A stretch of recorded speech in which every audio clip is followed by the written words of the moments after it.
yet another assassination attempt on President Trump.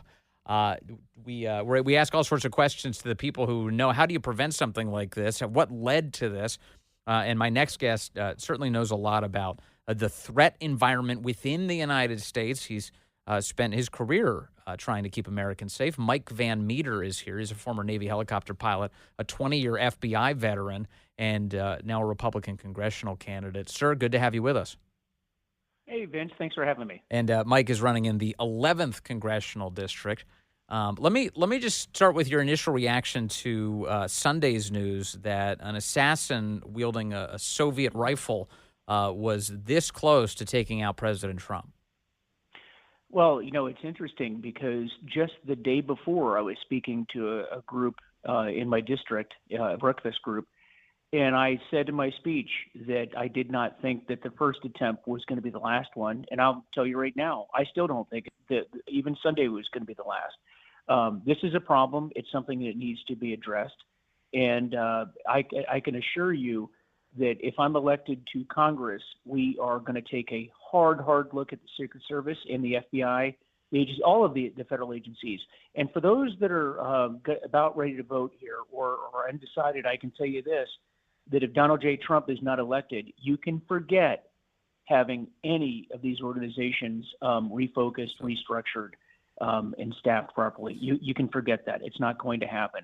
It is imperative that Donald Trump win this election. It is absolutely imperative. And I'm concerned right now about his ability to take office because I increasingly believe that the Democrats are going to pull every stop that they can out to make sure that he does not get elected. And I'm very concerned about that. So let me draw upon your experience in the FBI. You were on guard on the domestic terror mission, trying to stop these types of attacks happening in the United States. This guy was apparently on the FBI's radar as least as recently as 2019, that they were receiving tips that he was a very dangerous person.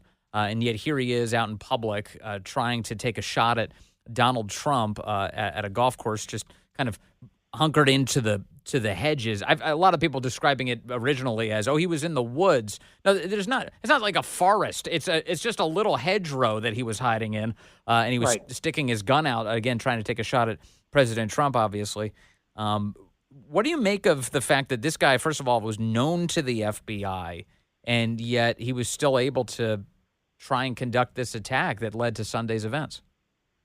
Well, you and I have talked about this many times before, and I've for several years now, I've been calling out the FBI and its lack of focus and its lack of being focused on the mission and the spreading of the mission. People forget that the FBI investigates over 700 various violations, and there's a counterintelligence component. So it's criminal, counterterrorism, and counterintelligence. The FBI is asked to do a lot.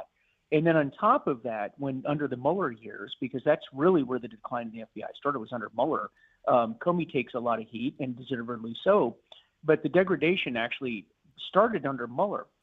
And what Mueller did was he was very much a control freak, and he wanted centralized control at the FBI. And most of the major decisions now are made at headquarters, as opposed to it being dispersed.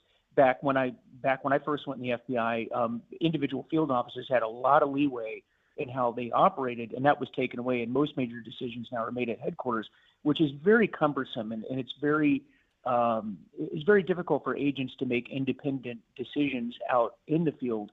And that's why Donald Trump, and if your folks are listening, I'm telling you, I'm swearing to you that when you get in office, you're going to have agents that were from that era that understand what happened coming into your administration and being able to restructure the organization to go back to the way that it was, and then also separate the counterintelligence mission away from the FBI. And that's a whole other story for another day.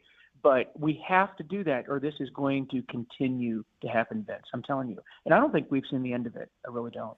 Are you do you have any concern about the custody of the assassin right now by the government? Because Ryan Routh, the suspect here, is in the custody of the government, by the federal government, and I've heard from quite a few people who have concern about his well-being. I haven't heard any reports whatsoever about the efforts that are being taken right now to keep this guy alive inside of a jail cell. Are you concerned about this? I've not actually even heard that, but now that you pointed out, we are at a point, Vince, where no one trusts the government anymore. They really don't. This is kind of funny coming from a guy that spent my entire life working for the government. I don't trust what's going on right now. I mean, anything can happen. I want to not attribute malice to where you could just explain things away with incompetence. And there's a lot of incompetence that's going on here. And, this guy could be harmed in custody just because he's not being watched the way that he should. I just don't trust the government. And that's the key. We have such low trust in them that they should be oversharing the efforts that they're taking in order to make sure that justice is served. That's my point. Absolutely. Because I'm looking at, I'm thinking this guy's going to get Jack Rubied. If they're doing a prisoner transfer and somebody takes him out, then his story disappears. The fact that they caught this guy, and we have a living human being who attempted to assassinate President Trump, makes it a priority to keep him safe enough that we can get the words out of his head in order to explain what happened and if he was acting alone. Exactly. And I'm looking at what happened in Manhattan. A federal jail was holding Jeffrey Epstein, a man who had the most amazing possible knowledge on some of the most powerful people on the planet. He ends up dead with broken cameras and guards falsifying their rounds information.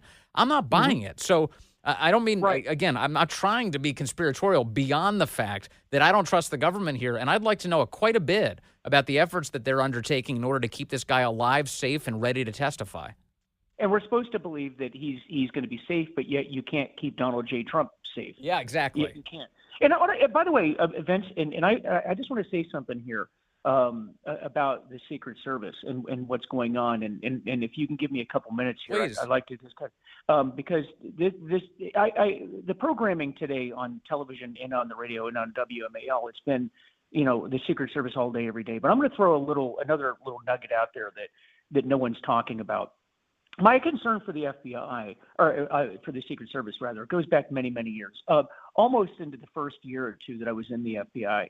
I remember noticing when I was in the Dallas field office, that's where I spent the first 10 years of my FBI career, and I would walk around. We had a lot of former Secret Service agents, in our office, and I remember just scratching my head like, why do we have so many Secret Service guys here? And one day I remember talking to one of the guys, and I said, what is the deal with all these Secret Service guys here? And they said, man, it's just a horrible lifestyle. You're traveling, for those of us that have young, a lot of FBI agents have young kids, and you're never home. And just for the lifestyle, I wanted to be in law enforcement, but I couldn't do that forever. So they would go to either the DEA or the FBI, and you travel in the FBI and DEA, but not near you like what you do in the Secret Service. So people were jumping ship. And they just talked about what a horrible lifestyle it was. Well, flash to 20 years later, and I'm around a lot of young people that go into the Secret Service, and I've heard these numbers, and those that are in the Secret Service can confirm this kind of stuff. But the turnover rate in the Secret Service is horrendous. I've heard people even say that in the first 2 years, it's about a 50% turnover rate. Now, don't quote me on those numbers, but it's high. It's really, really high. That's not good. And I think that part of it is, the burnout, the election cycles. These guys and gals are on the road all of the time, constant turnover. And, just like when I was in the Navy, we used to have crew rest where you could only fly a certain number of hours, and then you had to have rest for a certain number of hours before you could go back on duty. And I don't know that our Secret Service agents are having that. There's a real problem that's going on here with recruiting, with DEI, with crew rest, with the quality of life. Because remember, the Secret Service doesn't just do protection, but they do a lot of white-collar work and counterfeiting and financial crimes. And in Congress, I want to take a big look at that, a hard look at that, and see if we can't pull that mission, the white-collar mission, away from the Secret Service, because there's other agencies that do that, and get the Secret Service back focused on the primary mission, which is protection. That's also a confused mission anyway, because the Secret Service used to be under the Treasury Department. It's now part of the Department of Homeland Security. So why are they still doing counterfeit investigations? That's a very good question.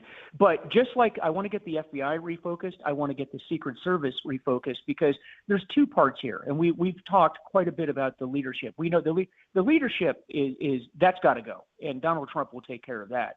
But then we need to drill into the organization and look at, what is it like, and really do an investigation as to what is the life like of your average Secret Service agent and uniformed Secret Service, and see what we can do to make it a much a better lifestyle. Not just make it more comfortable, but make it better in such that people are more focused and able to do their job. Because I can tell you, you talk to anybody in the Secret Service, it's a hard life, and we need to do something about that. And we know, thanks to every recruitment program in history, people want to join successful operations. Right. They want to join impressive operations. They want to join elite operations. They don't want to join operations who have a history of failure. They don't want to join operations who become political weapons like the FBI. They don't want to be a part of something like that. So if they have recruitment problems now, just imagine how much worse they're going to be as a result of each successive dramatic public failure or corruption. Absolutely.